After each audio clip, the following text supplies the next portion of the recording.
Halo, selamat malam pemirsa. Pekan ini kembali kita akan melihat bagaimana Presiden dan Wakilnya menjalankan roda pemerintahan dan mengatasi berbagai persoalan. Bersama saya Fitri Megantara, inilah program President's Corner selengkapnya.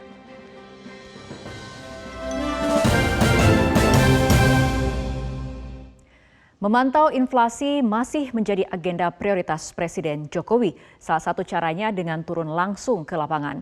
Presiden juga mendorong para kepala daerah untuk belusukan memantau pergerakan harga. Apa saja kegiatan Presiden dan Wakilnya selama sepekan yang menjadi sorotan?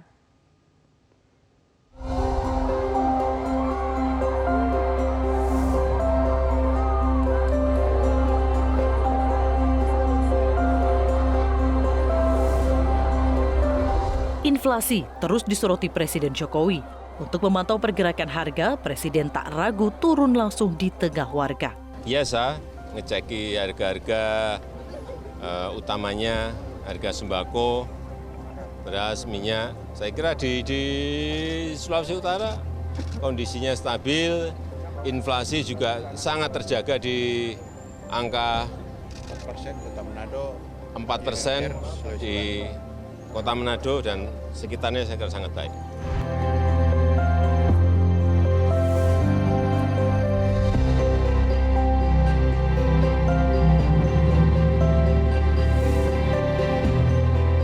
Pekan ini, Presiden Jokowi juga mendorong kepala daerah untuk belusukan. Menurut Presiden, pimpinan jangan cepat puas bila bawahan melaporkan yang baik-baik saja. Cek betul di lapangan. Apakah data yang diberikan itu sesuai dengan fakta-fakta di lapangan. Jangan sampai, udah nggak musim lagi sekarang ini, yang naik bawahan ABS, Pak, baik Pak. Nggak ada yang naik Pak, harga stabil Pak. Saya cek langsung lapangan.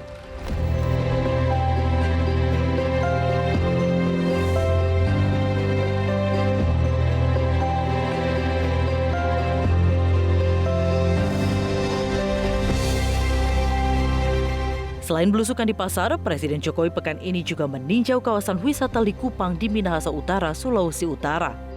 Presiden menjelaskan, infrastruktur telah disiapkan untuk mendukung pengembangan destinasi super prioritas. Sehingga saya sampaikan infrastruktur yang ada di Sulawesi Utara, baik airportnya sudah dibenahi dan sekarang siap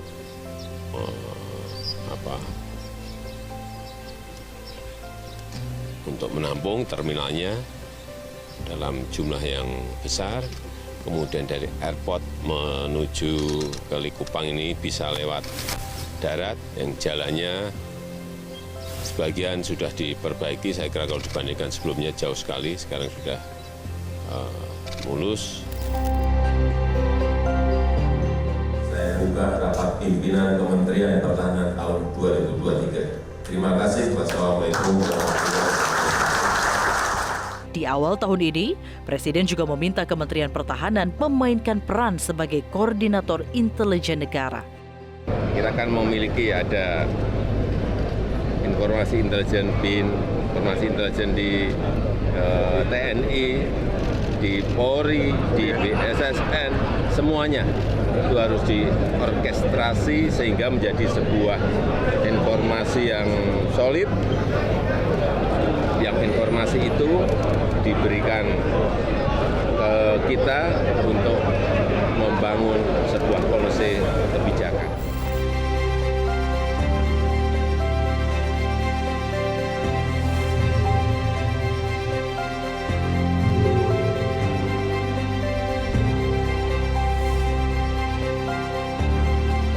Sementara, salah satu agenda kerja Wakil Presiden pekan ini adalah membuka Ijtima Ulama Nusantara. Wapres berpesan agar perbedaan politik tidak merusak keutuhan bangsa. Dan kita berharap tentu pemilu ini tidak merusak keutuhan bangsa ini. Tidak merusak kesatuan bangsa, tidak membangun terjadi keterbelahan.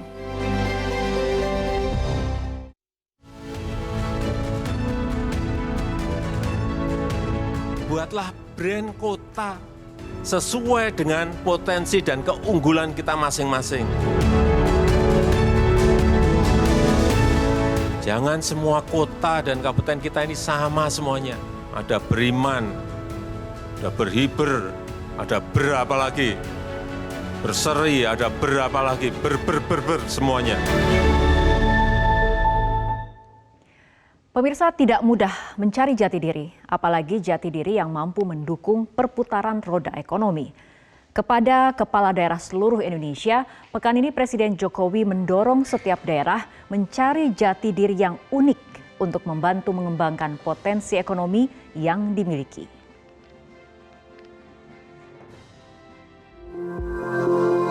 Jangan semua kota dan kabupaten kita ini sama semuanya.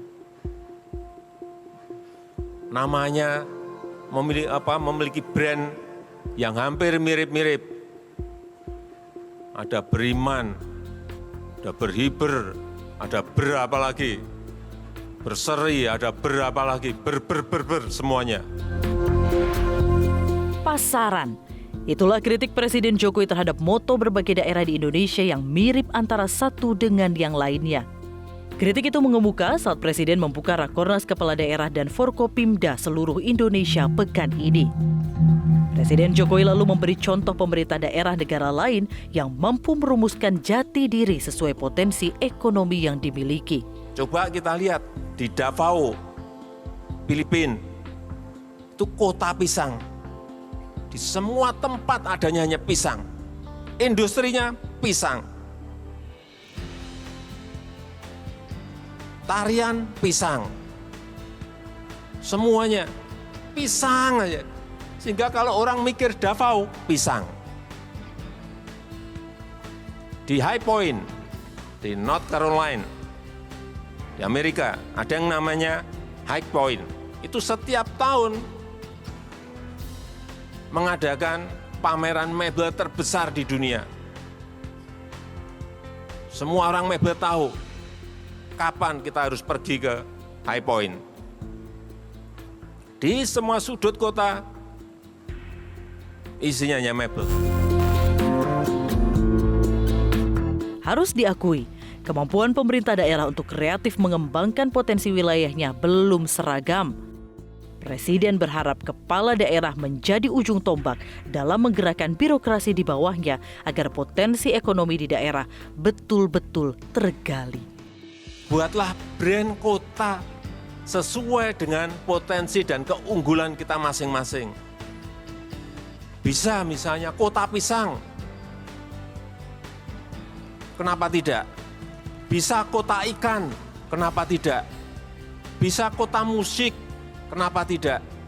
Bisa kota mebel, kenapa tidak? Tapi konsisten.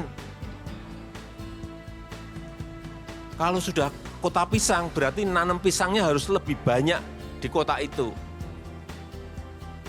Kemudian menyiapkan industri untuk pasca panen pisang, siapkan di kota itu.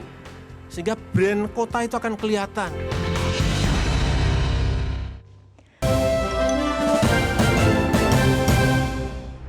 Kenapa ini kita bangun, bendungan-bendungan ini? Kedaulatan pangan itu hanya akan bisa terjadi kalau di seluruh provinsi ini ada air. Yang saya takutkan ada yang nanti musim kering juga yang panjang. Pemirsa, daftar bendungan yang dibangun dan diresmikan pada era pemerintahan Presiden Jokowi terus bertambah. Pekan ini Presiden Jokowi meresmikan bendungan ke-35 dari target 57 bendungan hingga akhir masa jabatannya.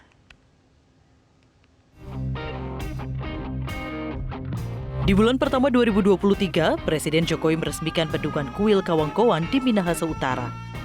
Kan bisa menghilangkan, mengurangi banjir utamanya yang ada di Manado, yang kita pernah kejadian di tahun 2014. Yang kedua, juga untuk persediaan air baku bagi Manado, Minahasa Utara, dan juga Bitung. Yang ketiga, ini juga sebagai pembangkit listrik mikrohidro. Bendungan Kuil Kawangkoan menjadi bendungan ke-35 yang dibangun dan diresmikan pada era pemerintahan Presiden Jokowi. Hingga akhir masa jabatannya, Presiden Jokowi mentargetkan pembangunan 61 waduk dan bendungan di seluruh Indonesia. Namun, 4 proyek diperkirakan tidak dapat rampung pada 2024 karena terkendala pembebasan lahan. Saat meresmikan bendungan Bintang Bano di Sumbawa Barat awal tahun lalu, Presiden Jokowi pun merevisi target pembangunan bendungan menjadi 57. Insya Allah nanti pada akhir 2024, total bendungan yang akan diselesaikan adalah 57 bendungan di seluruh tanah air Indonesia. Kenapa ini kita bangun bendungan-bendungan ini? Ketahanan pangan, kemandirian pangan, kedaulatan pangan itu hanya akan bisa terjadi kalau di seluruh provinsi ini ada air. Dampak positif maraknya pembangunan waduk dan bendungan telah kita rasakan. Pada Agustus tahun lalu, Indonesia mendapat penghargaan karena berhasil mencapai swasembada beras selama 3 tahun berturut-turut. Saat itu, Presiden Jokowi menegaskan ketahanan pangan Indonesia tak lepas dari pembangunan infrastruktur di sektor pertanian. Salah satu infrastruktur yang kita bangun sejak tahun 2015 adalah infrastruktur di bidang pertanian. Pemerintahan Presiden Jokowi juga membuat terobosan dengan membangun 2 bendungan kering di Kabupaten Bogor, Jawa Barat. Fungsinya untuk meredam banjir kiriman yang kerap menggenangi ibu kota. Bendungan Ciawi dan Sukamahi namanya menjadi realisasi janji Jokowi untuk mengatasi banjir di kota Jakarta. 2 bendungan ini adalah bendungan kering, Ciawi dan Sukamahi. Ini kita harapkan bisa mengurangi banjir yang ada di Jakarta kurang lebih 30,6%. Sebagai negara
siap-siap embungnya diperbanyak. Yang kecil-kecil nggak usah, bukan bendungan, bukan dam dan lain-lain. Yang kecil-kecil urusan pompa-pompa di desa-desa, urusan embung yang kecil-kecil itu segera bisa disiapkan secara cepat. Sekali lagi, persiapan mitigasi bencana itu harus. Dinilai diskriminatif, Presiden Jokowi menyentil kebijakan kepala daerah terkait pendirian tempat ibadah. Apa saja pesan dari Istana? Informasi selengkapnya usai jeda.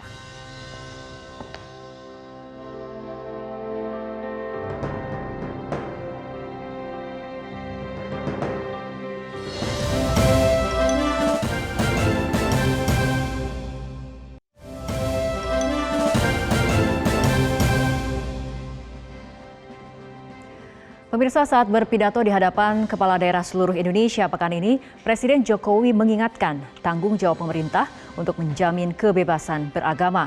Presiden mengkritik kepala daerah yang membuat aturan diskriminatif terkait pendirian tempat ibadah. Hati-hati, beragama dan beribadah itu dijamin oleh konstitusi kita, dijamin oleh Undang-Undang Dasar 1945, Pasal 29 ayat 2. Sekali lagi, dijamin oleh konstitusi. Ini harus ngerti, Dandim, Kapolres, Kapolda, Pangdam harus ngerti ini. Kejari, Kejati, jangan sampai yang namanya konstitusi itu kalah oleh kesepakatan. Konstitusi tidak boleh kalah dengan kesepakatan. Ada rapat FKUB misalnya, ini misalnya, sepakat tidak memperbolehkan membangun, Pak. Sehingga saya mengapresiasi apa yang telah dilakukan oleh Kabupaten Sumedang yang memanfaatkan platform teknologi dalam memonitor stunting. Pemirsa, sudah kebersamaan kita dalam President's Corner untuk kali ini. Mewakili kerabat kerja yang bertugas, saya Fitri Megantara mengucapkan terima kasih atas perhatian Anda. Selamat malam, sampai jumpa minggu depan.